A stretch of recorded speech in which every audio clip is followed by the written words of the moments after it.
리추얼의 힘. 일상의 반복이 신성한 의식이 될 때 나에게 놀라운 변화가 시작된다.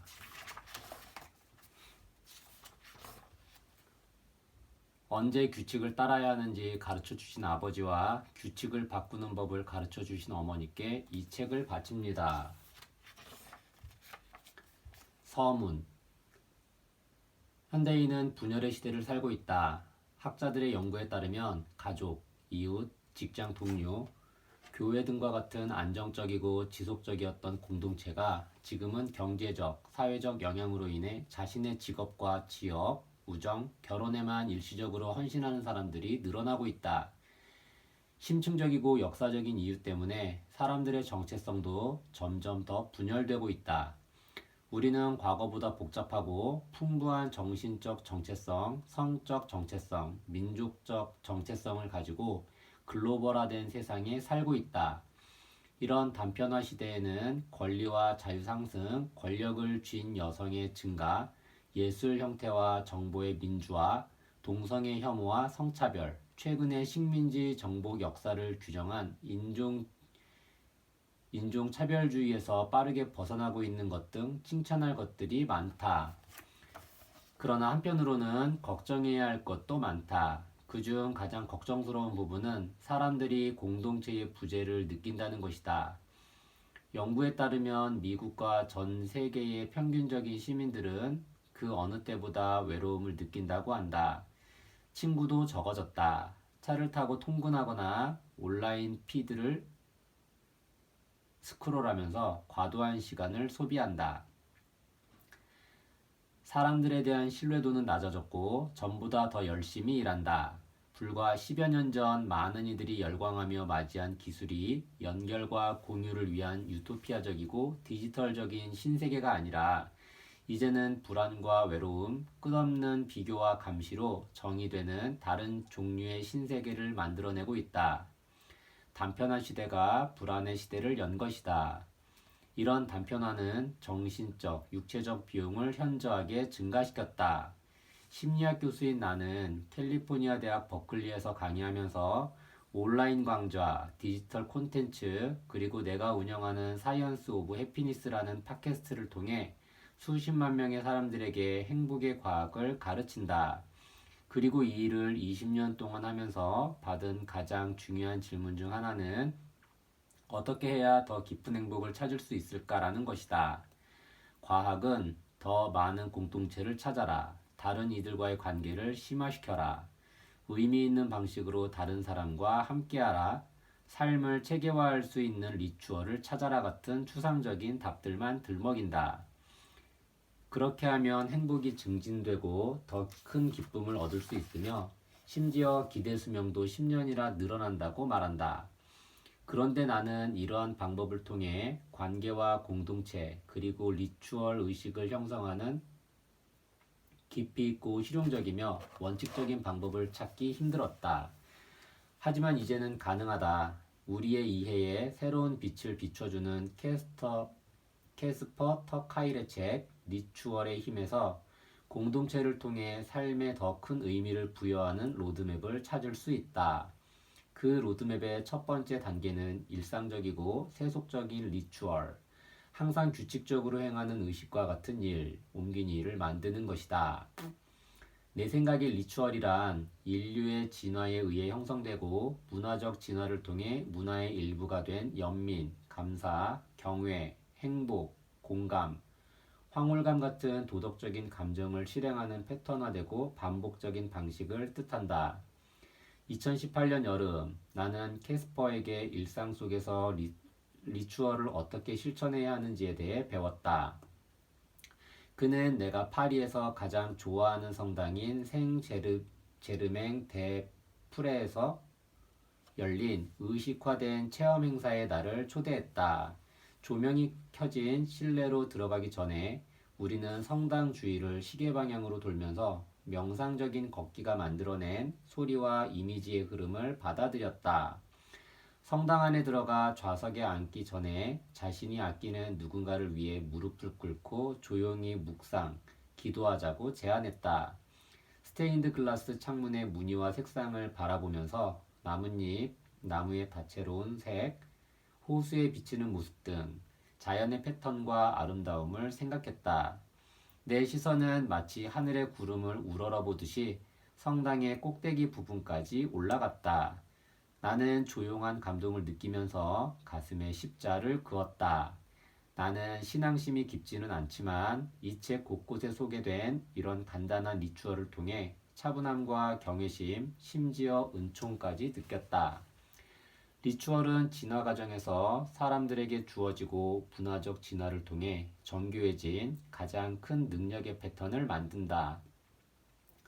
함께 나누고 노래하고 찬양하고 경외하고 아름다움을 찾고 춤을 추고 상상하고 조용히 반성하고 우리 눈에 보이는 것 이상의 것들을 감지하는 능력 말이다. 이 책은 파편화된 삶 속에 더 많은 리추얼을 만들고 있는 고차원의 원칙을 알려준다. 신성한 텍스트를 읽기, 일과 첨단 기술, 사회생활, 너무 많은 일정 때문에 정신없이 부산한 나날에서 벗어날 수 있는 안식일을 만들기. 흔히 기도라고 하는 사랑과 감사, 회한의 감정을 성찰하는 고요한 마음 챙김 기회를 찾기. 다른 사람들과 함께 식사하기. 자아를 초월한 보편적인 근원이자 인생의 고난을 치유하는 자연을 찾기. 이렇듯 파편화된 삶의 정신 속에서 캐스퍼는 영적인 삶에 대한 광범위하고 종합적인 관점을 통해 우리 삶의 의미와 공동체의 힘을 깨닫게 해주는 리추얼을 만들고 실천하자고 권한다.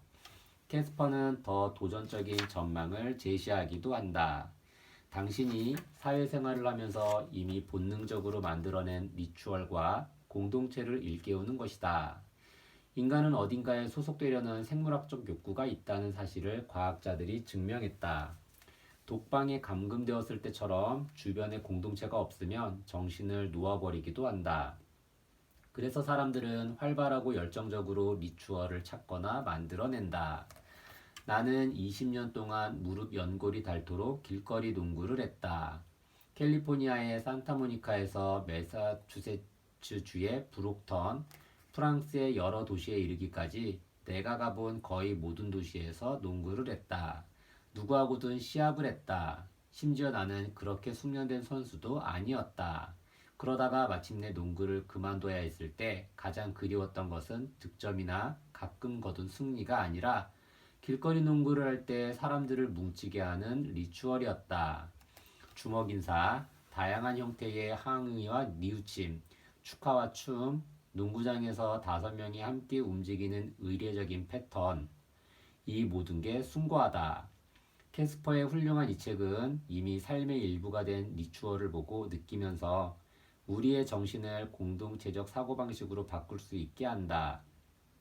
이런 일은 스피닝 강습, 등산 여행, 음악 콘서트, 식료품 쇼핑, 가족과의 식사, 놀이나 대화 패턴, 심지어 즐거운 순간에 스마트폰을 이용해 사진, 요리법, 좋은 글귀, 농담, 뉴스 등을 공유할 때도 일어날 수 있다. 나는 리추얼의 힘을 읽고 난 후 내 일상생활 속에서 이미 얼마나 많은 리추얼이 존재하는지 깨닫게 되었다. 그리고 마음이 가벼워졌다. 사회적, 경제적 영향이 이 시대를 분열의 시대로 만들었다. 이와 관련해 고립과 외로움을 느낀다. 하지만 이런 단편화 속에도 많은 자유와 희망이 존재한다. 공동체와 리추얼을 보다 풍부하고 다양한 방식으로 창조하며 인류의 다양성을 존중하고 기리는 것이다. 리추얼의 힘은 우리를 이 약속으로 인도한다. 대처 켈트너, UC 버클리 대학교 심리학과 교수.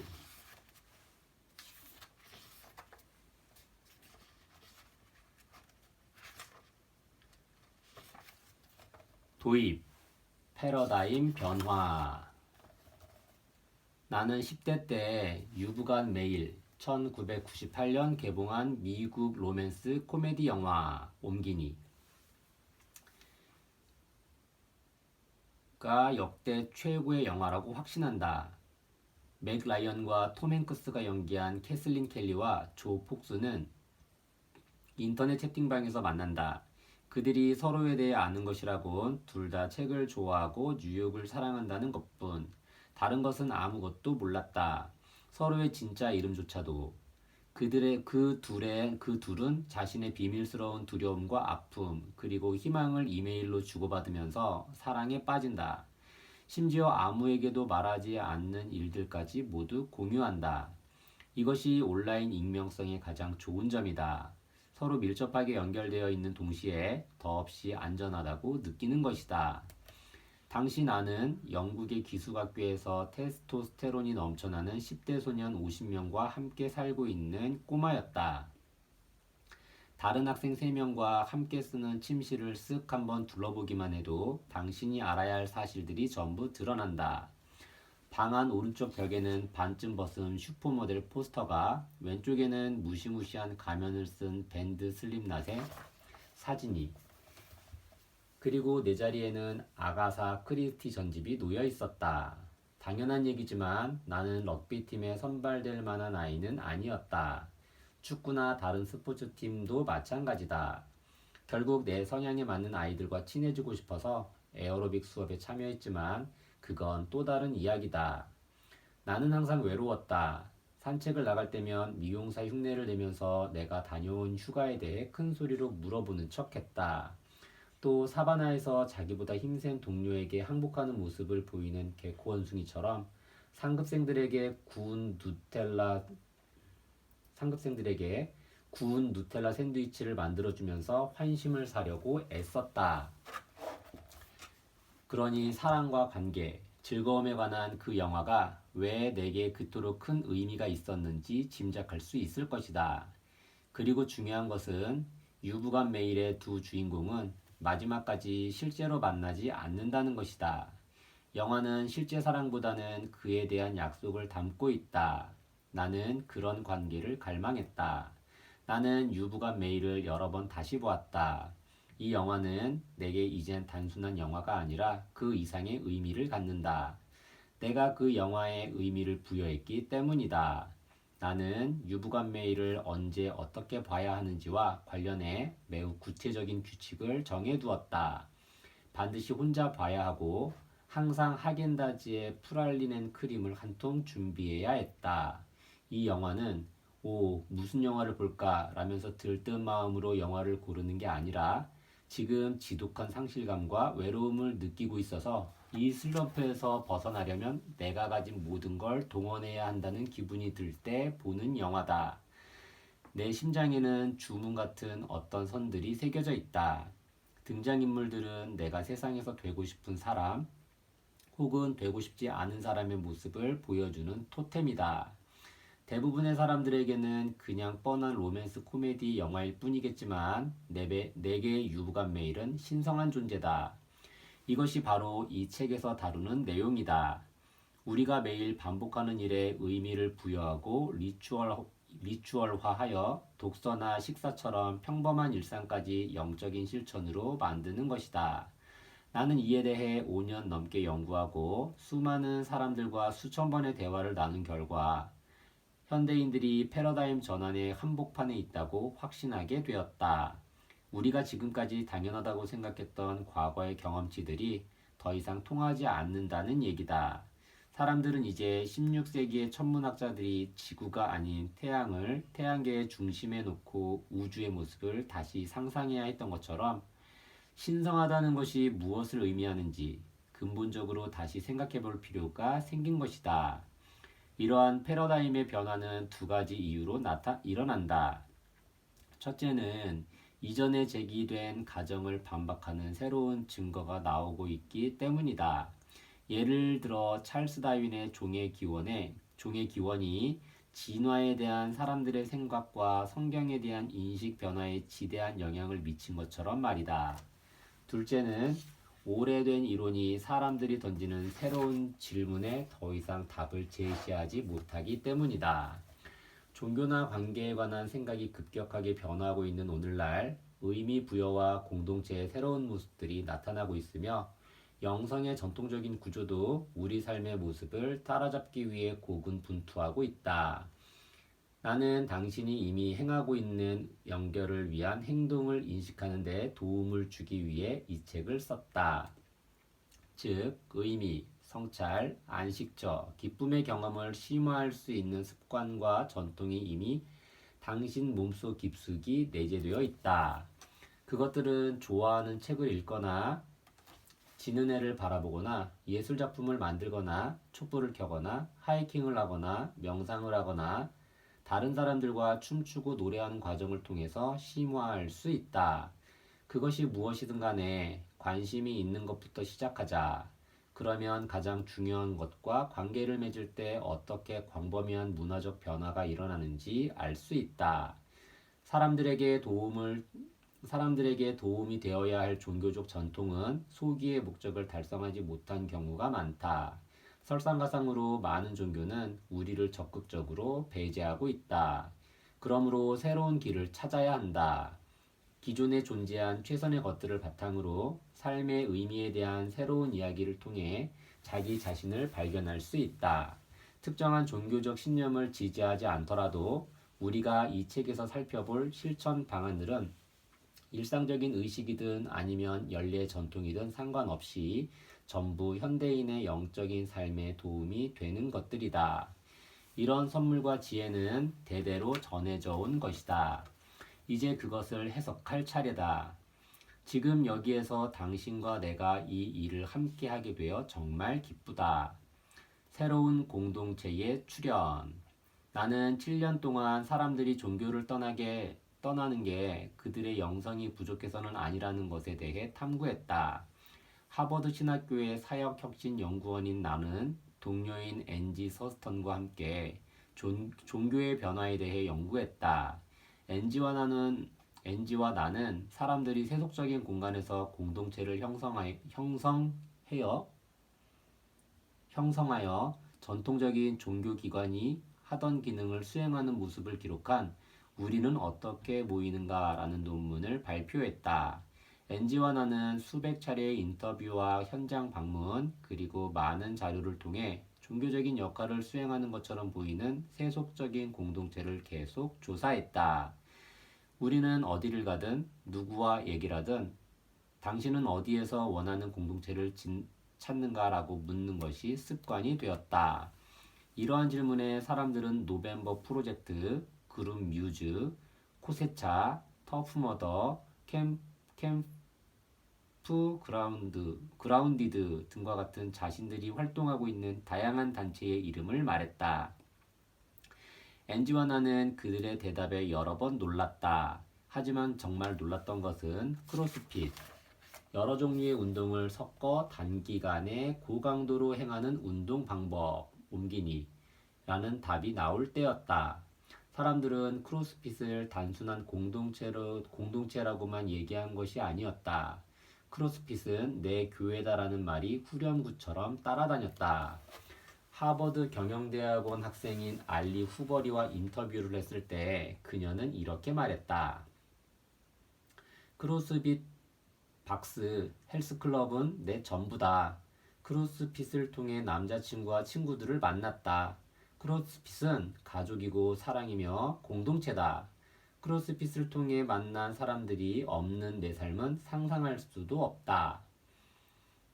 알리가 다니는 헬스클럽, 크로스핏 세계에서는 박스라고 부르는 곳에서는 금요일 밤마다 다 같이 모여 술을 마시기도 하고 일주일에 대여섯 번씩 함께 운동도 한다. 마을 건너편에 이곳과 제휴를 맺은 다른 박스에서는 예비 엄마들을 위한 모임도 있고 가끔 장기자랑 시간을 마련해 회원들이 스탠드업 코미디 공연을 하기도 한다. 크로스핏의 공동 창업자인 그레그 글래스먼은 이런 공동체 건설을 일부러 계획한 적은 없지만 준영적 지도자의 역할을 두 팔을 벌려 받아들였다. 그는 하버드 신학교에서 우리와 만나 인터뷰를 하면서 이렇게 설명했다. 당신들은 컬트 집단인가? 라는 질문을 계속 받았다. 그리고 얼마 후 어쩌면 그럴지도 모른다는 사실을 깨달았다. 우리는 몸을 움직이면서 땀을 흘리고 사랑하고 호흡하는 공동체다. 크로스피터에게는 컬트 집단에 속해 있다는 게 모욕이 아니다. 규율, 정직, 용기, 책임감 등 헬스클럽에서 배우는 것들은 삶을 위한 훈련이기도 하다. 크로스핏은 우리를 더 나은 사람으로 만들어준다. 그의 말은 때로 완전히 종교적인 얘기처럼 들린다. 우리는 뭔가를 지키는 관리인이다. 라고 그는 말했다. 크로스핏은 개인이 소유한 회사지만 그는 자기가 리더로서 하는 역할이 성직자와 비슷하다고 생각한다. 그는 크로스핏 박스에서 양을 치고 과수원을 관리한다고 말한다. 그리고 양떼들은 이에 응하여 그를 코치라고 부른다. 어쩌면 이것은 그다지 놀랄 일이 아닐 수도 있다. 어쨌든 크로스핏은 전통적인 종교가 하는 역할을 대신하는 것 같은 활동으로 유명하니까 말이다. 박스를 새로 개장하려고 하는 트레이너들은 이틀간 진행되는 세미나에 참석해서 박스를 개장하는 이유에 대한 에세이를 써야 한다. 본사가 이런 에세이를 통해 살펴보는 것은 지원자의 비즈니스 지식이나 트레이닝 기술, 피트니스 수준이 아니다. 크로스핏을 통해 지원자의 삶이 변화되었는지, 또 크로스핏을 이용해 다른 사람들의 삶을 변화시키고 싶은지 여부가 핵심 요소다. 크로스핏의 이러한 분위기는 단순히 멋진 몸을 얻기 위한 것이 아니다. 이들의 사명은 그보다 훨씬 거대하다. 그들은 미국의 탄산음료 업계와 전쟁을 벌이고 있다. 당뇨병 발병률이 계속 증가하는 상황에서 코카콜라와 펩시가 고칼로리 식단의 영향을 과소평가하는 공공보건 연구에 자금을 지원하자 글래서먼은 대형 탄산음료 업체들을 차세대 기업 범죄의 온상으로 여기고 있다. 실제로 크로스핏은 갈수록 시민들의 삶에 많이 관여하고 있다. 남부 캘리포니아에서는 헬스클럽 운영자들이 지역 정치인을 초청해 집회를 열고 대형 탄산음료 업체를 상대로 로비를 벌이기 위해 힘을 합쳤다. 전국적으로 크로스핏은 중독에서 회복 중인 사람들을 지원하는 비영리 헬스클럽 네트워크와도 제휴하고 있다. NG1화는 전 세계 1만 5천 개 이상의 커뮤니티가 참여하는 이런 현상에 주목했다. 크로스핏은 처음 접하는 이들은 대개 살을 빼거나 근육을 키우기 위해 찾아오지만 그들을 다시 돌아오게 하는 것은 서로의 일에 깊이 관여하는 헌신적인 공동체다. 크로스핏은 전통적인 종교와 비슷한 역할을 하는 공동체를 건설하는 이들과 관련된 가장 놀랍고 널리 퍼진 사례지만 이것이 유일한 것은 아니다. 놀이와 창작예술을 중심으로 사람들을 모으는 그룹도 공동체 구축을 위한 공간을 한다. 매사추세츠주 서머빌의 제작자 공간인 아티전스 어사일럼에서는 예술가, 보석 제작자, 로봇 제작자, 우주선처럼 생긴 기묘한 자전거 선장, 엔지니어, 디자이너 등이 모여 공동체를 형성했다. 이들은 낯선 기계나 재료를 사용하는 방법을 서로에게 알려준다. 활성화된 메일링 리스트는 찾기 어려운 부품을 구하거나 새로운 장인들이 일을 시작하는 데 도움이 된다. 아티전스 어사일럼은 사람들이 자신이 되고자 하는 인물로 성장하기 위해 오는 곳이다. 용접 같은 새로운 기술을 배운 회원들은 즉흥 연기나 노래 등 새로운 것을 시도할 자신감이 생긴다. 공예를 처음 접하는 사람의 멘토가 되어주는 경험을 통해 구성원들이 세상 속에서 자신을 바라보는 시선이 정해진다. 이 공간은 24시간 개방되어 있고 구성원 중 상당수는 주거가 불안정하기 때문에 이들 모두 보다 나은 공공주택 정책을 추진하는 시 정부를 옹호하는 일에 열정을 쏟고 있다. 이런 모임의 유사점을 발견하는 것은 어렵지 않다. 1년 반 동안 인터뷰를 진행하고 참가자들을 관찰한 NG와 나는 세속적인 공간이 한때 종교기관이 했던 것과 비슷한 방식으로 사람들 간에 연결될 수 있는 기회를 제공한다는 사실을 알게 되었다. 또한 그런 활동을 통해 영적인 목적을 충족시키는 다른 것들도 제공하고 있음을 깨달았다. 우리가 연구한 공동체는 사람들에게 개인적, 사회적 변혁을 위한 기회를 주고 창의력을 발휘하면서 자신의 목적을 명확히 할 수 있게 해주며 책임감과 공동체 연결을 위한 체계를 제공한다.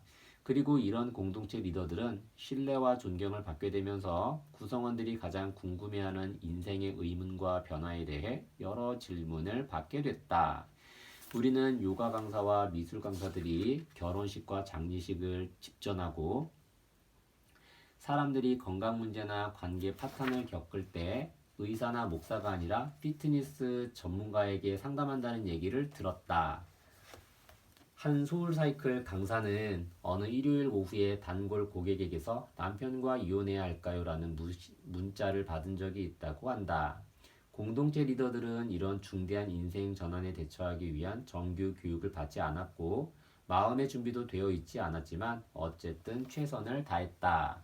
공동체는 아픈 회원들을 중심으로 모여서 음식을 갖다 주거나 병원에 갈 돈을 모으거나 병원까지 데려다 주기도 했다. 비록 전통적인 집회와는 전혀 닮은 구석이 없지만 갈수록 공동체의 오래된 패턴이 현대적인 맥락에서 새롭게 표현되는 모습을 볼 수 있었다. 이런 현대적인 공동체를 연구하면서 배운 것은 사람들은 종교라는 공간 밖에서 삶의 의미와 연결하는 행위를 정착시키고 풍부하게 하려면 도움이 필요하다는 것이다. 그리고 용감하게 주위를 둘러본다면 현재 사회에 적응할 수 있는 놀라운 통찰력과 창의력을 과거의 전통에서 발견할 수 있다. 고립과 단절에서 벗어나기. 공동체 행동에 나타난 이런 변화는 매우 중요하다. 외로움이 고독사로 이어지는 고립의 위기 속에서 진정한 관계를 맺는 건 사치가 아니다. 생명을 구하는 것이다. 사회적으로 고립된 이들의 비율이 계속 치솟고 있다. 점점 더 많은 이들이 외로워지고 본인들이 갈망하는 방식대로 다른 이들과 연결을 맺지 못하고 있다. 2006년에 미국 사회학 리뷰에 실린 한 논문에 따르면 미국인들이 중요한 문제를 얘기할 수 있는 평균적인 사람 수가 1985년에는 2.94명이었는데 2004년에는 2.08명으로 감소했다고 한다. 기본적으로 가장 필요한 순간에 나를 돌봐줄 누군가를 잃은 것이다. 그 숫자에는 가족, 배우자, 친구까지 포함되기 때문에 결국 사회 구조가 무너지고 있는 셈이다. NG와 나는 전국을 순회하는 동안 중독과 폭력, 당뇨병 같은 만성질환, 불안감이나 우울증 같은 정신질환으로 고생하는 이들을 수없이 만났다. 어떤 문제를 겪든 사회적 고립은 그 문제를 더 악화시켰다. 하지만 사람들을 만나면서 외로움에 대한 이야기는 별로 듣지 못했다. 그것은 그러한 개인적인 이야기를 꺼내려면 시간이 걸리기 때문이다. 사람들은 만나자마자 안녕하세요. 저는 존큐입니다. 저는 외롭습니다. 라고 말하지 않는다. 그들이 처음에 와서 주로 하는 말은 나는 이런 병을 앓고 있고 우리 가족은 이런 문제로 고생하고 있다는 것이다. 그리고 거기서 좀 더 파고들어야 외로움에 대한 얘기가 나온다. 단절은 인생의 달콤한 것들을 상하게 하고 모든 어려움을 견디기 힘들게 만든다. 현대인들은 공동체의 보살핌이 절실히 필요하다. 공동체의 보살핌이 없으면 사회적 고립으로 인해 다양한 문제가 발생한다. 일자리를 찾기 어려워지고 건강한 습관을 잃어버리게 되며 폭염이나 초강력 태풍을 겪을 때 이웃들에게 잊혀져서 죽을 가능성이 높아진다. 아이러니한 일이지만 다른 사람과 멀리 떨어져 있다고 느낄 때 우리 뇌는 연결을 촉진하는 게 아니라 자기 보호를 위해 노력하도록 진화했다. 취약성과 공감 전문가인 브레네 브라운 박사는 진정한 나로 살아갈 용기라는 책에서 이렇게 설명한다. 우리는 고립되고 단절되고 외롭다고 느낄 때면 스스로를 보호하려고 한다. 이런 상태에 처하면 타인과의 연결을 원하지만 인간의 뇌는 자기 보호를 위해 연결 욕구를 무시하려고 한다. 결국 공감 능력이 떨어지고 자꾸 방어적인 태도를 취하며 멍해지고 수면 시간도 줄어든다. 통제되지 않는 외로움은 타인에게 도움을 청하는 것을 두려워하게 만들어 외로움을 지속시킨다. 나는 이것을 파멸의 소용돌이라고 부른다. 여기에 휘말리면 한 가지 사건이 다른 사건으로 이어져서 빠져나갈 수 없다고 느껴진다. 파멸의 소용돌이에 빠지면 우리 뇌는 사회적 연결 상실에 대응하려고 필사적으로 노력하지만 이것을 혼자 해결하기는 힘들다. 그러나 이런 끔찍한 경고에도 불구하고 희망은 있다. 그 해결책은 아주 오래되었고 주변의 모든 곳에 존재한다. 우리의 건강한 즐거움을 위해 세상이나 타인과 맺고 있는 기존의 관계를 더 깊게 맺는 것이다. 그러면 시들해진 관계가 다시 발전할 수 있다. 내가 하고 싶은 말은 오래된 의식을 밑거름 삼아 현실 세계의 욕구를 충족시키면서 다시 더 깊은 관계를 발전시킬 수 있고 의미와 깊이에 대한 갈망도 표현할 수 있다는 것이다. 충만한 삶을 위한 연결 4단계. 당신도 나처럼 종교적 배경 없이 자랐을지도 모른다. 아니면 자신과 전혀 어울리지 않는 정체성을 안고 태어났을지도 모른다. 무신론자나 불가지론자일 수도 있고 전통의 가장자리에 있거나 영적이지만 종교적이지 않은 사람일 수도 있다. 또한 자신의 영적 가정에 만족하지 못하거나 그냥 확신이 없을 수도 있다. 자신을 설명하기 위해 어떤 언어를 사용하든 영적인 삶을 대충 짜맞추면서 무언가 진실하고 더 의미 있고 깊은 것을 갈망하고 있을 것이다. 일상적인 습관을 자기 인생의 신성한 토대로 만드는 관행으로 바꾸는 방법을 보여주는 것이 이 책의 목적이다. 오늘날의 문화에 맞게 재구성된 과거의 도구들을 알려주고 앞으로 나아갈 길을 제시하는 다른 이들에 대한 이야기도 들려줄 것이다. 깊은 관계는 타인과의 관계에만 국한된 것이 아니다. 살아있음의 충만함을 느끼는 것이다. 나의 내면과 주변에 존재하는 여러 개의 소속층에 둘러싸여 있는 것이다.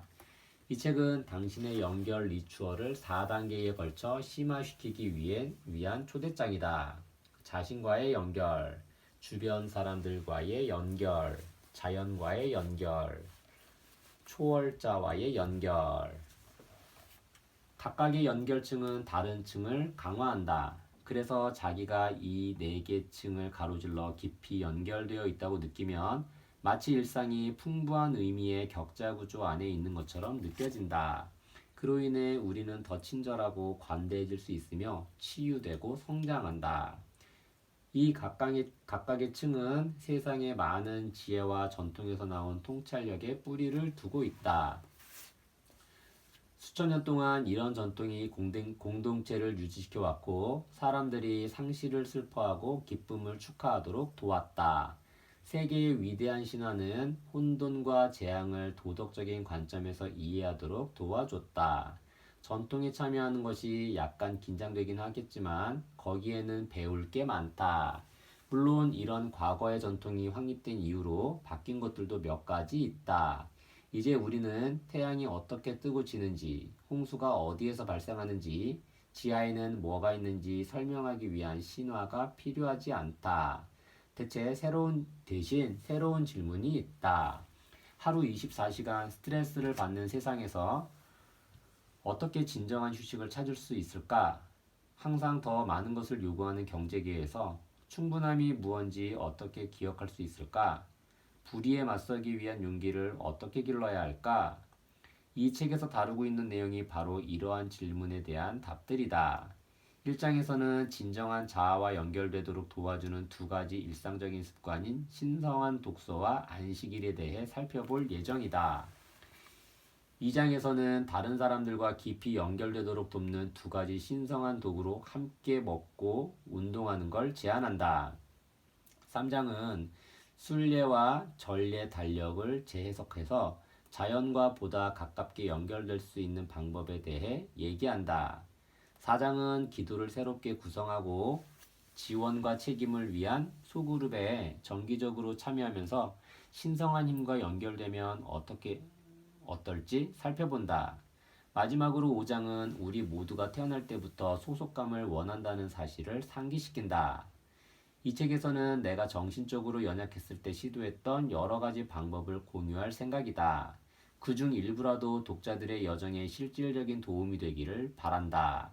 또 진정한 자아를 찾고 영적인 삶을 살 때 고립감을 덜 느끼도록 도와줬으면 한다.